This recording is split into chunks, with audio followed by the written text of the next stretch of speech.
we're going to talk about the Devil's Game today, my spooky pickles. Have you ever heard of the Devil's Game? I had, sort of, before, and researching it was fascinating. Now, I'm going to call it the Devil's Mirror Game, and you're going to see why in a minute. I hope I'm in frame okay for you, because I sort of have a jerry-rigged stand going on, but I can see my notes better, and I can use my hands. Going to get straight into it. So, for Halloween, got something special, got my horns on for you and everything. I'm going to get straight into it because it's going to be a long one, but I'm excited. So, I'm going to call it the Devil's Mirror Game. So, why would you want to play a game involving the devil? I'm going to tell you exactly why. Because, no, he's not omnipotent and he's not God, but what are the chances of God playing a game with you? He pretty much is right now anyway, if you believe in him, but at least an experiment. But the devil likes a good game, and he does like a good gamble. Also, no, he's not omnipotent, but he does know a lot, and he knows a lot about human psychology and a lot about the world and how it works. So, if he gets this right, you may ask him a question that he has to answer truthfully, and this could be very useful because no, we can't predict certain things like when the world will end or when the next world war will break out, which probably isn't far away. But he could probably predict the winning lottery numbers or tell you how to destroy your enemy while succeeding yourself and that's being found out. He could tell you a lot of very useful information that would help you in your life. So you can see, my dear pickles, why contact him might be on someone's bucket list. So I'm not telling you you should do this, nor am I telling you this as an instructional guide. This is just a fun video, okay? Do not do this yourself.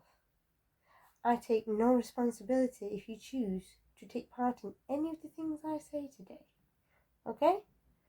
First, you're going to need a church. Any church. Doesn't matter what kind of church. Could be Catholic, Christian, Presbyterian, Mormon. Doesn't matter. Just has to be a church. Has to be an empty church though, because God forbid. Can you imagine like a bishop or a priest walking in mid-ritual? It wouldn't end well for anyone, especially the priest or the bishop. So, yeah, make sure it's empty. You know, check the place out first. Also, check how you're going to get into the place, for goodness sake. The amount of people that just turn up and expect to be able to do it. No, you got to check these things out. Again, I'm not instructing you how to do things. I'm just telling you a story.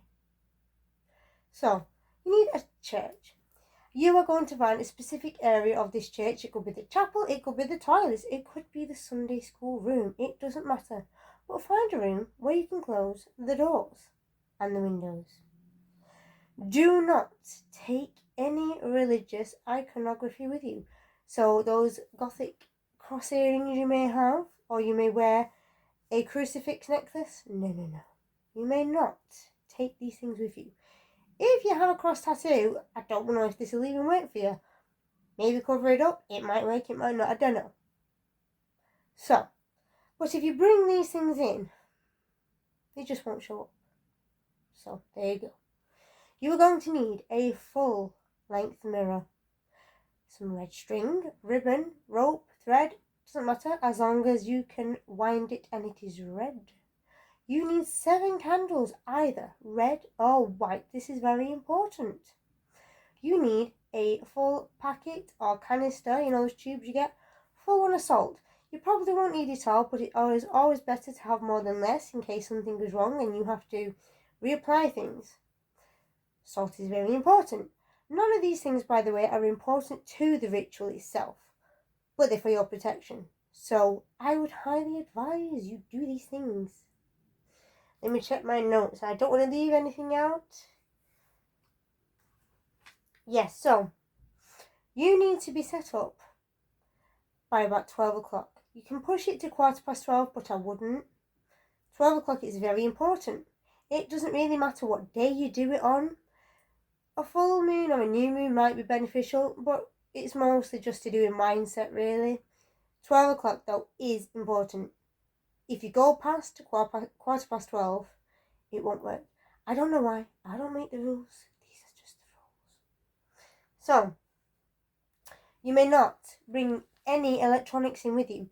Now, they can come into the building with you, like if you have a smartwatch or a phone, of course, but the room you are doing the ritual in, they must be left outside. So you can even leave them in the hallway outside the room, but they must be outside the room.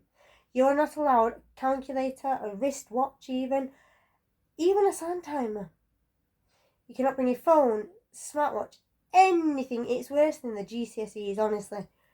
You can bring a pen and paper if you need to make notes, but you may not take any timekeeping device or anything electrical with you. That is very important. So for the ritual, how you are going to set it up, I hear you ask. Well, I would advise if you can use the mirror there.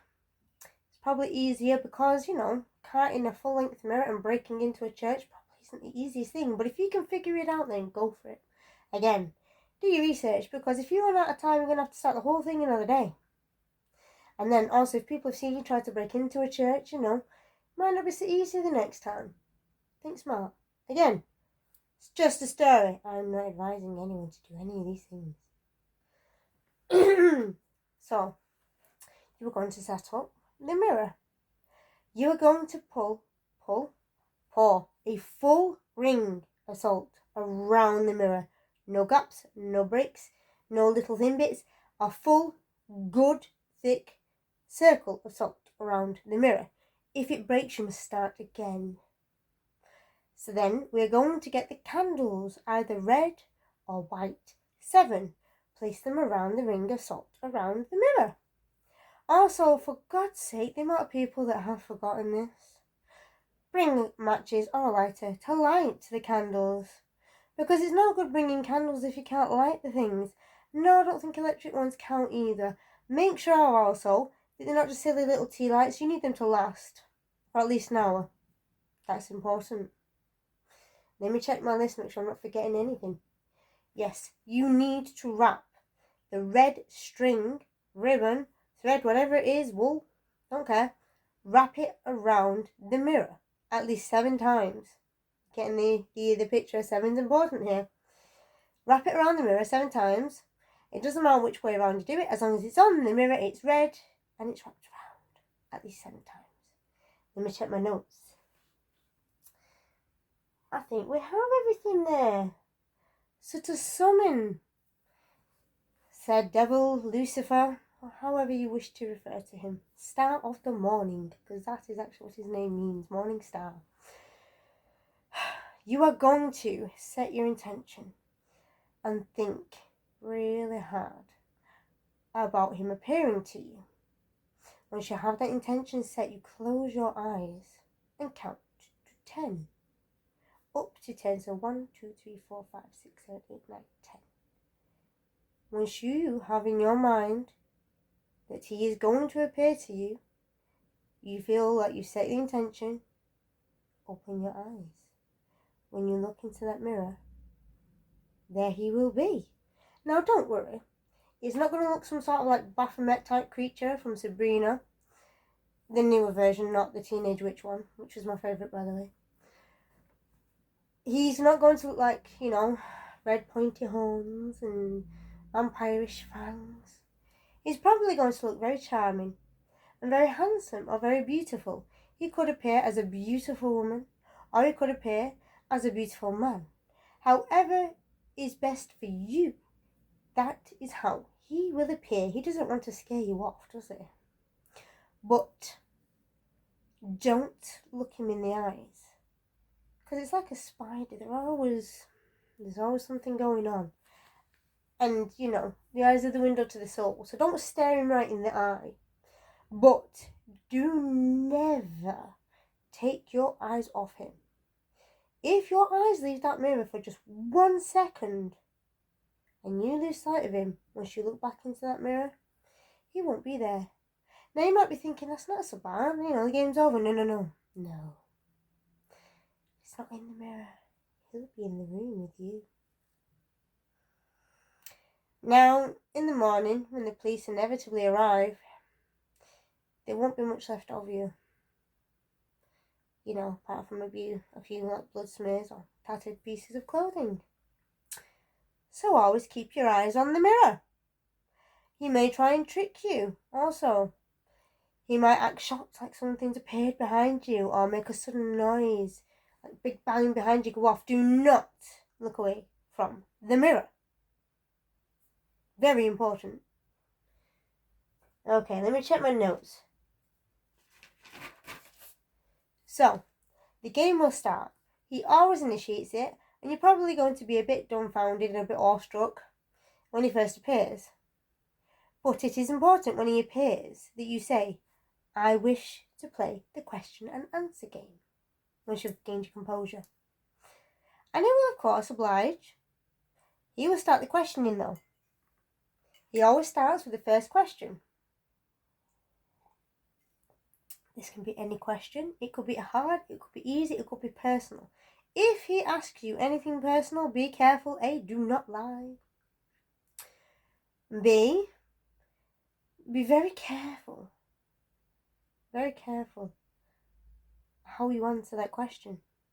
Because he's a master manipulator. Now, certain questions you can lie, but I wouldn't advise it. Because he will know the truth either way. So, as long as you're always honest with yourself, because even if you lie to yourself, he can twist you around in circles, you won't know which way is up. So he will start asking the first question. This could be something as complicated as, what was the temperature on the Tuesday, 16 AD? You're not going to know. You could guess. Don't worry if you get it wrong. You're not going to go directly to hell or anything. He won't even tell you if you're wrong. But if you do get it wrong, he can lie when you use your question. It could be something very simple, like, what did you have for breakfast this morning? Or it could be something complicated, like, what is the wingspan of an American bald eagle? You might know that. You might be really into aviary, if that's the right word. But unless you are 1,000% certain your answer is correct, be aware that he could lie when it is your question. Always have this in mind. Even if it's something personal and you think, no, I'd never steal. No, of course murder's wrong. I mean, of course it is wrong, but in what context? If someone hit your child and drove away, would you really think murder was so wrong? Don't lie to yourself. He will know the true answer. Answer honestly. He could also reel off a load of questions at one time until you stop him and answer one, which can be very befuddling.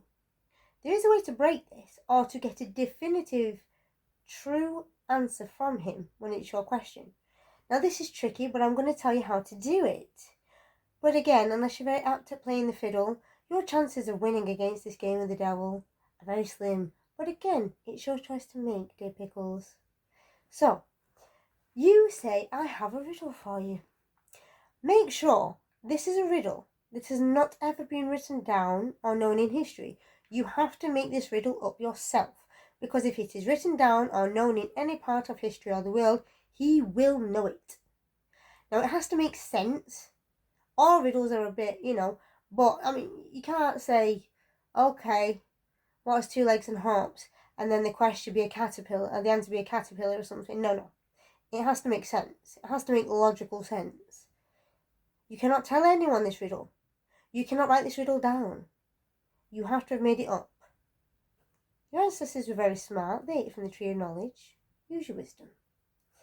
So, if he gives up or gets the riddle wrong, say he says, I don't know, an apple, and the answer was a tree, he has to answer your next question truthfully.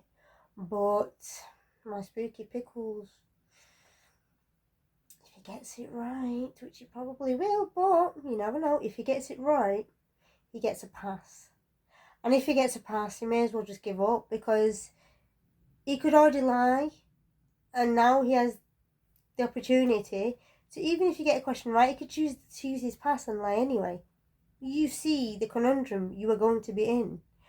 You may also, in order to get around this, request a dare. Say, okay, I'll take a dare. Now, I think we can all foresee why this is a bad idea. But if you are very desperate for some form of information and are determined to get the truth from him, you can request a dare. Now, it might be something very simple, don't worry. He will never ask you to do something directly harmful. So he's never going to tell you to blow up an orphanage or set a hospital on fire, no.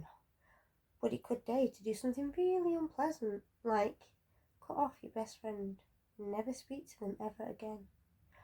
It could be something very specific that doesn't seem harmful in the moment, but you don't know the repercussions, like deliver a specific package to a specific address at a very specific time, or write down on a public wall somewhere a specific set of numbers or codes. Now, on the face of it, that doesn't seem so harmful, does it?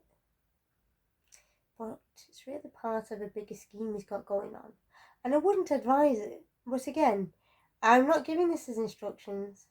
This is a story.